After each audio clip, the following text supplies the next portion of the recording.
Please don't push me away. I'm already hurting, whispered Lucas Wilson as he pressed his back against the cold brick wall behind Joe's diner.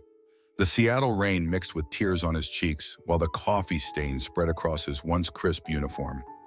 At 34, Lucas had grown accustomed to invisible bruises, the kind that came from working 3 jobs while raising his 8-year-old son alone. His hands trembled not from the scalding liquid that had soaked through to his skin, but from the words that followed. Clumsy faggot, people like you shouldn't be allowed to raise children. The voice belonged to Frank Miller, city council member and regular customer who took particular pleasure in reminding Lucas of his place. Inside the diner, a man in faded jeans and a simple button-down shirt had witnessed everything. Andrew Thompson, whose net worth exceeded that of most small countries, sat quietly in the corner booth.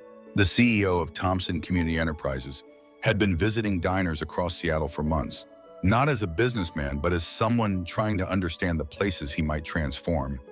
What he'd just seen made his chest tighten with something he hadn't felt in years: recognition. Lucas had been working at Joe's Diner since moving from Alabama 3 years ago, shortly after his husband David's fatal car accident left him a single father. The job barely covered rent on their tiny apartment, but Joe allowed flexible hours so Lucas could juggle his accounting work and weekend cleaning jobs. Most importantly, it helped pay for Michael's asthma medication that their insurance wouldn't fully cover. Lucas had learned to find dignity in any labor that fed his son, even when that meant enduring Frank's deliberate cruelty. Just yesterday, the school had called. Michael had punched another boy who'd taunted him about having a gay dad. Now Lucas stood outside, composing himself, knowing he couldn't afford to lose even one day's pay. His son needed that inhaler refill by Friday. The electricity bill was already 2 weeks past due, and somewhere in the apartment, another letter from the school counselor waited, requesting a meeting about Michael's aggressive behavior. Lucas wiped his eyes with the back of his hand, straightened his shoulders, and prepared to return inside where Frank would be waiting, ready to continue the performance. What Lucas couldn't know was that the quiet man in the corner booth understood more than just business metrics. Andrew Thompson recognized the look in Lucas's eyes. He had worn it himself at 17, standing in the rain after his parents changed the locks upon discovering their son was gay. If this story touches your heart, please subscribe to Heart Stories for more tales of courage and transformation. Because sometimes, the deepest wounds become the foundation for the most beautiful change. Andrew Thompson's calloused hands betrayed his wealth. Years of building houses before his business success had left permanent marks, reminders that he once had nothing. He watched Lucas move methodically through the diner, refilling cups with careful precision, remembering names, preferences, and stories. Every smile Lucas offered seemed genuine despite the coffee-stained uniform he couldn't afford to replace.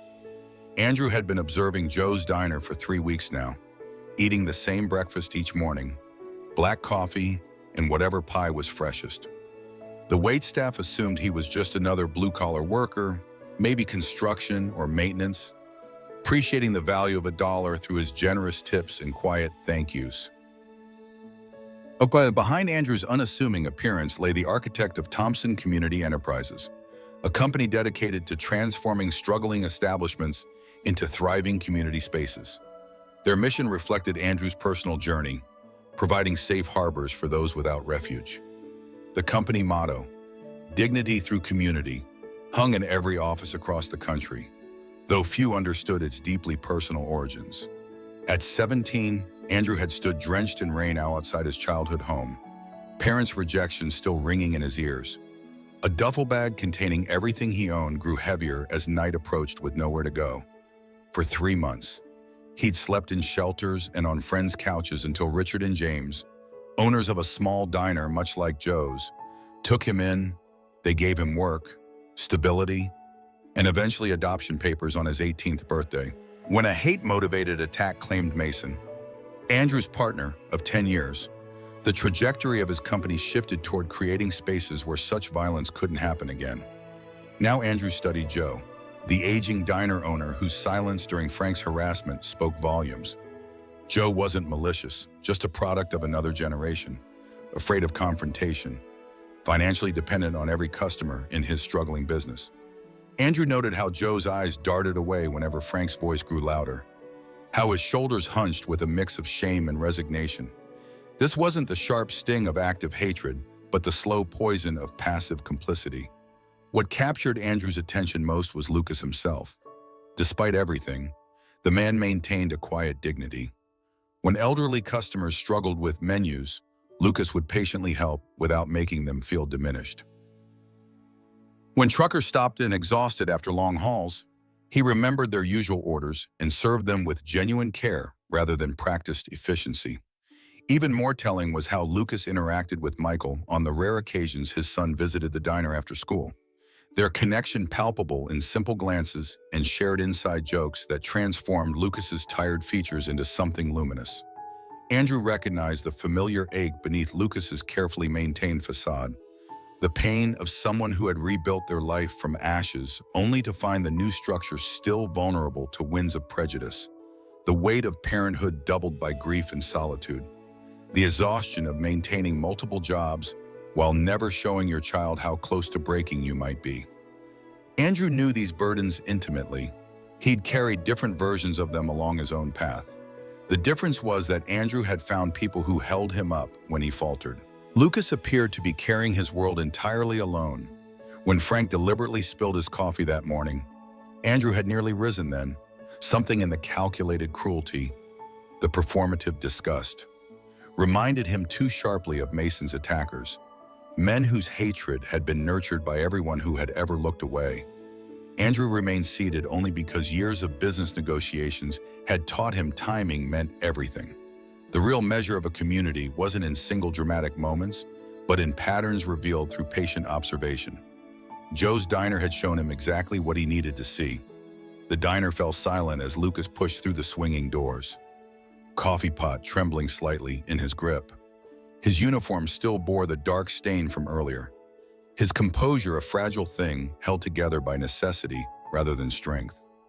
Frank Miller sat at his usual table near the window, tapping his empty cup impatiently against the Formica surface.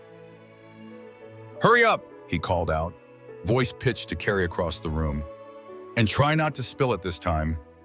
A few patrons glanced uncomfortably at their plates, while others pretended not to notice.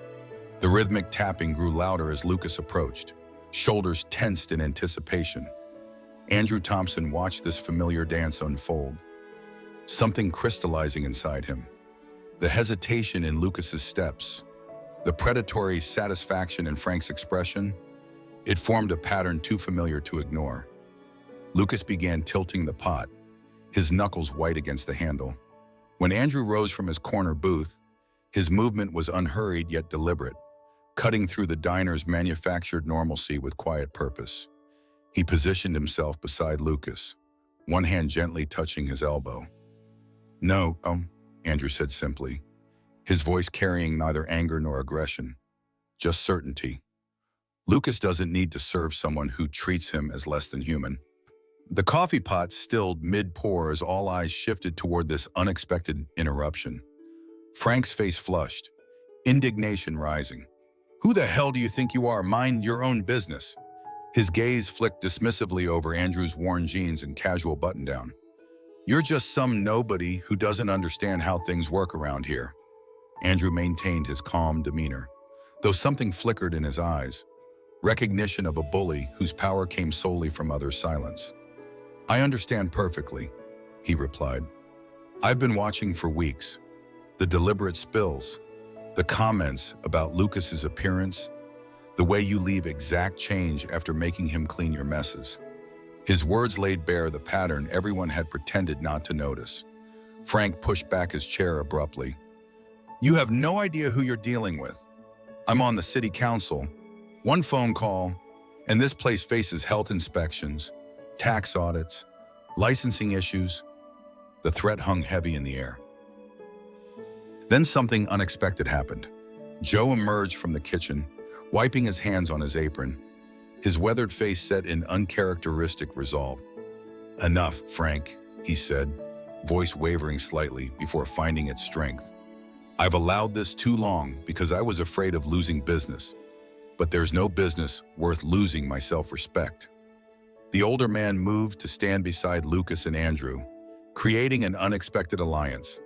Around the diner, other regulars began adding their voices. An elderly couple who came every Tuesday stated they wouldn't return if such behavior continued.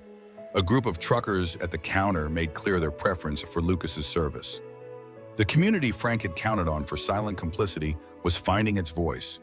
Cornered and suddenly outnumbered, Frank threw money on the table and stormed out, muttering threats about consequences.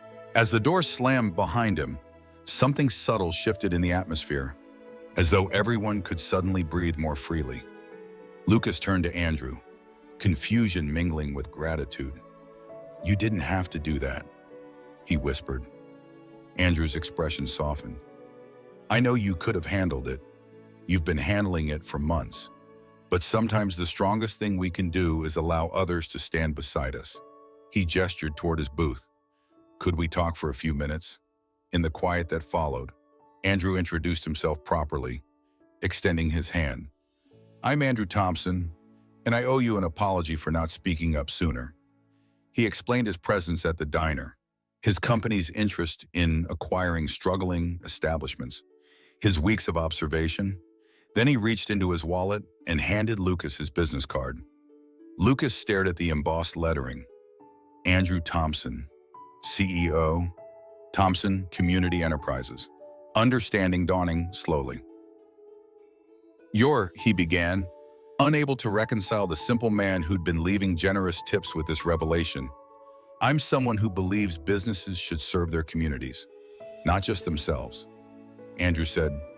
"And I've watched you embody that principle every day, even when it wasn't returned."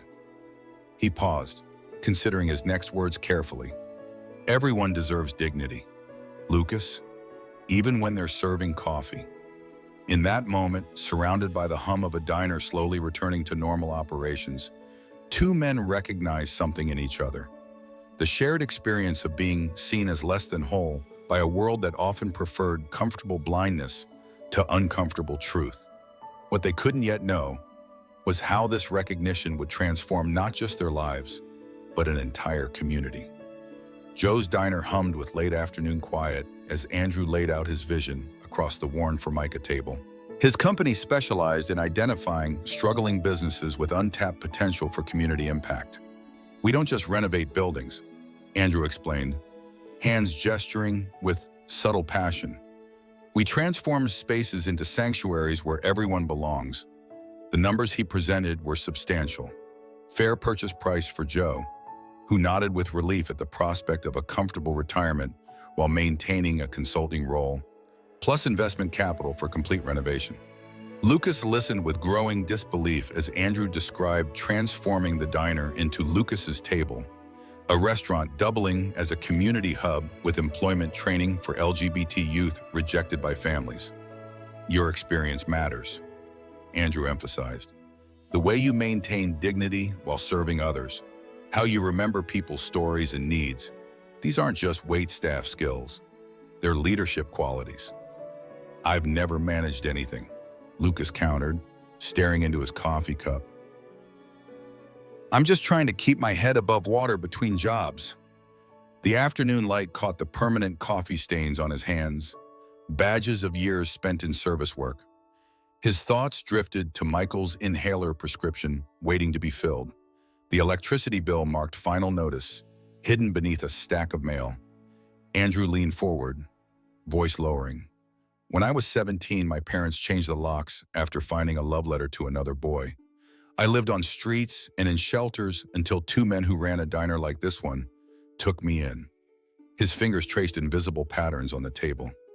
"They taught me that family isn't about blood. It's about who chooses to see you when others look away." Lucas's expression shifted as pieces connected. "That's why you're doing this." "Partly," Andrew acknowledged, "but also because 5 years ago, my partner Mason was killed outside a bar in an area without safe spaces for people like us. I couldn't save him, but perhaps we can create places where such violence becomes unthinkable." The pain in his voice remained raw despite the passage of time. Lucas brushed his thumb across his wedding band, the one remnant from his life with David he couldn't bear to remove. "I understand loss," he said quietly, "but this isn't just about me. Making this place openly LGBT-friendly might put a target on it." Michael. Fear flickered across his face. "My son already got into a fight at school because his classmates tease him about having a gay dad. The world is already hostile," Andrew countered gently. "The question is whether we hide or create alternatives." He outlined security measures, community partnerships, and the power of visibility. Sometimes protection comes not from hiding, but from being seen so clearly that hatred has nowhere to hide itself. Their conversation halted at the sound of the bell above the door. Michael stood there, backpack clutched tightly, eyes moving uncertainly between the adults. Lucas forced brightness into his voice. "Hey buddy, what are you doing here? School let out early." Michael approached slowly. "The office called. My inhaler was empty during gym." His gaze settled on Andrew with the frank assessment unique to children. "Are you the man Dad serves coffee to every morning?" Andrew nodded, extending his hand formally. "Andrew Thompson, your father makes the best coffee in Seattle." Something in Michael's posture relaxed at the simple acknowledgement. He slid into the booth beside Lucas, leaning against him with unguarded affection that contrasted with his earlier wariness. "I heard you talking when I came in," he admitted, "about changing the diner." Lucas tensed. "We were just discussing possibilities. Nothing definite." Michael looked up at his father, unexpected maturity in his young face. "Tommy Martin called you names again today. Said his dad told him men like you shouldn't raise kids." His voice wavered but didn't break. "I told him my dad is braver than anyone because he never hides who he is." Lucas's breath caught. "Michael, But that's not true, is it?" Michael continued softly. "You are hiding. You never put our pictures on your desk at the accounting job. You make me wait around the corner when your cleaning clients come home early." His eyes shimmered with unshed tears. "I don't want a dad who's afraid all the time." The silence that followed held the weight of unspoken truths. Lucas had believed his careful compartmentalization protected Michael. Yet here was his son, bearing wounds from the very thing meant to shield him. Andrew watched this exchange with respectful quietness, recognizing a pivotal moment between father and son. When Lucas finally looked up, something had shifted in his expression. Determination replacing uncertainty. "What if we made this place ours?" Lucas asked his son. "Not just somewhere I work, but something we build together." Michael's eyes widened. "Really?" Lucas nodded, then turned to Andrew. "I don't know the first thing about running a business, but I know about creating homes from broken pieces, about serving people with dignity regardless of who they are." He extended his hand. "If you're serious about this partnership, I'm ready to listen." In that moment of connection between their hands, neither man could fully envision how their decision would ripple outward, touching countless lives beyond the walls of one small diner. Yet both understood that transformation rarely announces itself dramatically. It arrives in quiet moments of choosing courage over comfort, of recognizing that safety sometimes requires building new structures rather than hiding within familiar ones. The grand reopening of Lucas's table transformed Joe's diner beyond recognition. Warm lighting replaced harsh fluorescence, comfortable seating succeeded cracked vinyl booths, and local artwork adorned walls once bare except for faded specials. Yet the most profound changes weren't physical. Where silence once enabled cruelty, laughter now filled the space. The restaurant had become a sanctuary where Seattle's marginalized youth found not just employment, but belonging. 6 months had passed since Lucas Wilson and Andrew Thompson shook hands on their partnership. Now Lucas moved confidently through the buzzing dining room, greeting regulars by name, his posture reflecting newfound purpose rather than resignation.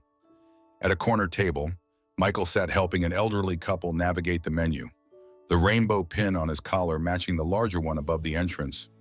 Lucas paused to observe his son, no longer the uncertain child who'd fought classmates to defend his father, but a boy growing into awareness of his own power to create change.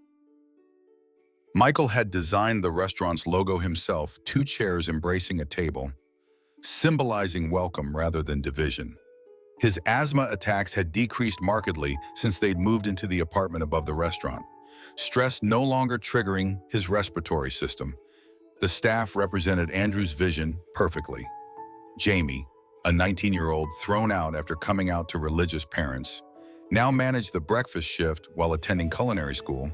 Sophia, a transgender woman who'd faced employment discrimination despite her accounting degree, handled the books with meticulous care. Even Joe remained, offering wisdom from decades of restaurant operation while discovering unexpected joy in mentoring young people. Early resistance had materialized as predicted. Frank Miller orchestrated health inspections, tax audits, and even organized small protests outside. Yet each attack strengthened community support. Local businesses offered services, nearby residents became fiercely loyal customers, and surprisingly, media attention brought visitors from across Seattle curious about the diner transforming lives along with meals. The true turning point came unexpectedly 3 months after opening. Frank arrived one rainy evening with a teenage boy whose resemblance marked him unmistakably as family. Frank's face bore neither anger nor disdain, but something Lucas recognized immediately: parental fear. "This is my grandson, Tyler," Frank said quietly. "He came out to his parents last week. They're not handling it well." The unspoken request hung between them. Lucas had simply nodded, guiding Tyler toward the community room where young people gathered weekly for his support and companionship. When he returned, Frank remained at the counter, staring into untouched coffee. "I didn't know where else to take him," he admitted. "All those things I said to you." His voice trailed off, shame replacing previous arrogance. "People can change," Lucas replied simply. "That's what this place is about." Now, 6 months into their venture, Andrew and Lucas sat planning expansion into neighboring cities. 3 communities had already requested similar establishments, recognizing the model's success. Michael's Kids Table program, specifically supporting children with LGBTQ parents, had attracted grant funding. The restaurant had become exactly what Andrew envisioned, not merely a business, but a blueprint for community transformation. As evening light filtered through windows, Lucas caught Andrew watching him with quiet satisfaction. "Penny for your thoughts?" Andrew asked. Lucas smiled, memories of their first meeting surfacing briefly. "I was thinking about coffee stains," he replied. "How something meant to hurt became the beginning of something beautiful." Andrew nodded, understanding the deeper meaning. The most important transformation happens when we stop accepting the world as it is and start creating the world as it should be. In the background, Michael laughed with Jamie and Sophia, their voices creating a harmony of belonging that had once seemed impossible. Lucas watched his son's unguarded joy, remembering the frightened child who'd once punched classmates for taunting his gay father. This journey had changed them both, revealing strength neither knew they possessed. Have you ever experienced how a single moment of courage can transform not just your life, but countless others? Share your story in the comments below. And if these tales of authentic transformation touch your heart, subscribe to Heart Stories channel for more stories that remind us how ordinary people create extraordinary change through simple acts of dignity and courage.